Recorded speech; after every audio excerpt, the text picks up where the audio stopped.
Roger, Roger. Now check your frequency. You sound like you might be a tad high.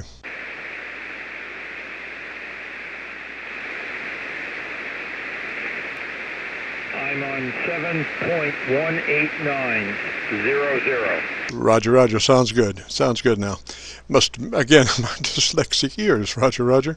No, you were correct. I was .05 off. Roger, Roger. Yeah, it sounded just a tad warm on the high side, but good morning, and tell me about your station there. Good morning again. The name is Dick, Delta India Charlie Kilo. I'm in Fredericksburg, Virginia, and I'm running an ICOM 7300, about 90 watts out into an end-fed multi-beam antenna, only about 15 or 20 feet off the ground. We have a small city lot, so we're kind of limited. Back to you. Roger, Roger there, Dick. I'm receiving you at about 2 to 3 dB above my noise level. This is typical for this band at this time of the morning, with about 90 to 100 watts at about 300 or so miles away. Roger, Roger. Got it. You're 5.9 plus 10. 5.9 plus 10 into Fredericksburg. Roger, Roger. Now, you do have the radio of choice by multitudinous amounts of people. That is the most beautiful radio of the hour, Roger. It is. I had been working at Kenwood TS140S up until 2 weeks ago. And I had been off the ham bands, the HS bands, for about 20 years. So I came back and I got the antenna working and the Kenwood was working nicely. But then I saw one of these things and it's magic. Oh, Roger, Roger. Now, I don't want you to tell me exactly what you paid for it, but could I assume it was under $1,000? It was about 50 under 1,000, 50 under 1,000 with all the rebates. Roger, Roger. Yeah, that's a great deal for that radio. And that radio, as I understand it, that radio turned out to be like number 12 in a list of best radios out in a California shop. And you know, this was against radios twice and 3 times or 4 times the amount of money that is involved with that ICOM 7300. Roger? Alone is worth the money. You can nail any signal on the band in seconds. Oh, Roger, Roger, yeah. And so now, if you could just find a kilowatt in your closet, oh, you would be taking people's heads off. I know. I came from a place where I had an antenna on a 65-foot tower, and I could work the world, of course. That was 20 years ago. So I'm dreaming if I had this radio with an antenna, life would be great. Roger. Well, I'll tell you, when conditions are good, which I've not found on this band in the 4 months that I've been running at this time on this frequency. But when conditions are good, you know, you could probably bounce in with say 90 or 100 watts, bounce in 300, 400 miles away with maybe a 9 or a plus 10, you know. I mean, if the band is in good shape. But lately, you know, 90 watts and 300 miles will buy you about 2 to 3 dB above somebody's noise level. Like I say, at this time on this band, because conditions are not good. Roger? That's true.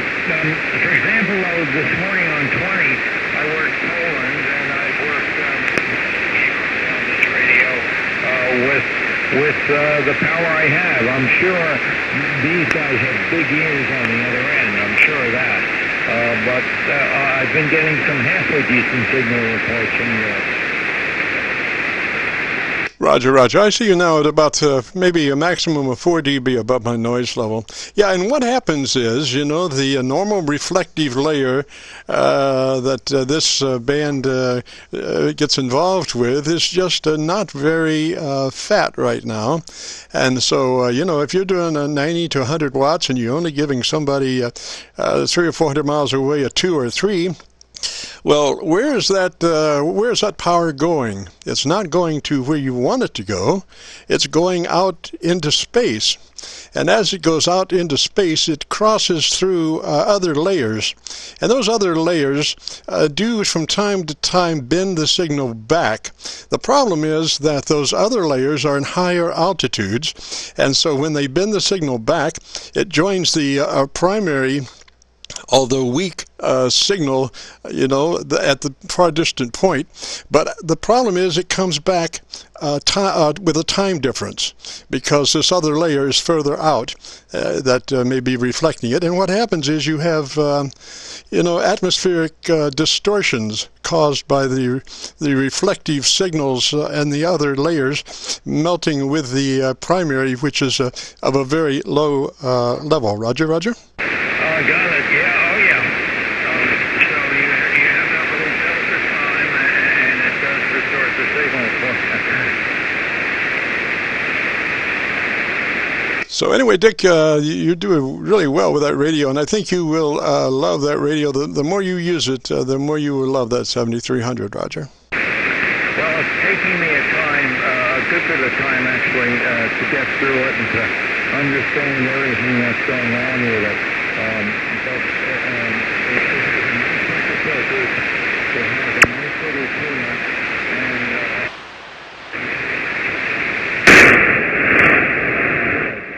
I was coming from a 35-year-old radio, so, big difference in technology. Roger, Roger, Dick. Yeah, I just came off, I was running an attenuate, about a 12 to 15 dB attenuate, and the signal is, so marginal. The band is so marginal at this point. I usually run the antenna and attenuate, but with marginal signals like we have this morning, I'm going to dump that. Roger, Roger.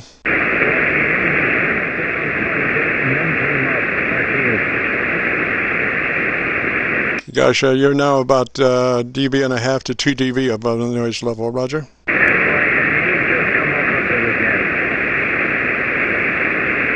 Dick, let me say threes to you, sir.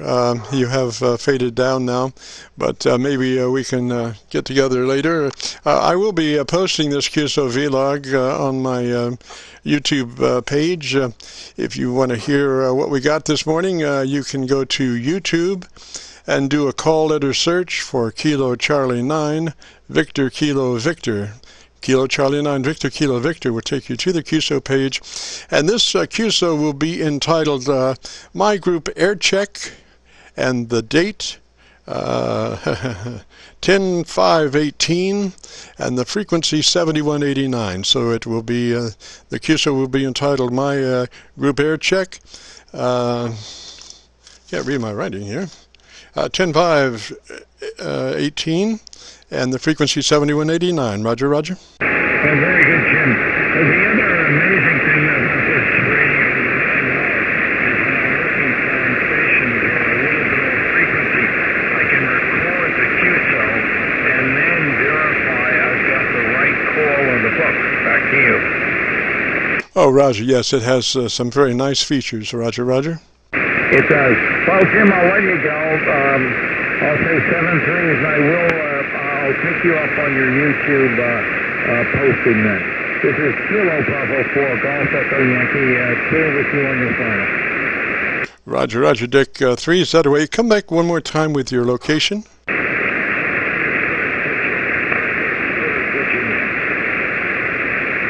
I'm sorry, your signal's dropped down below my noise level. Try one more time, please. Fredericksburg, Virginia. Fredericksburg, Virginia. QSL? Roger, Roger. Fredericksburg, Virginia. Thank you so much, Dick. Appreciate that, sir. And threes to you. Have a real good day. And we will be posting this within the next couple of days. Roger. Thanks a lot. Have a good one, sir. KB4GEY, right clear. Roger, Roger. Threes, Dick. Catch you later. It's KC9VKV with the Friday morning Qso-Vlog program. If you have a radio you want to check the audio on, give us a shout. We are recording, and then we'll be posting it on YouTube within the next couple of days, so you'll be able to go there and do a call letter search for Kilo Charlie 9 Victor Kilo Victor. And that will take you to the our Qso-Vlog page, and on that page you will find an entity called My Group Air Check, dated 10/5/18, frequency 7189. This is Kilo Charlie 9 Victor Kilo Victor.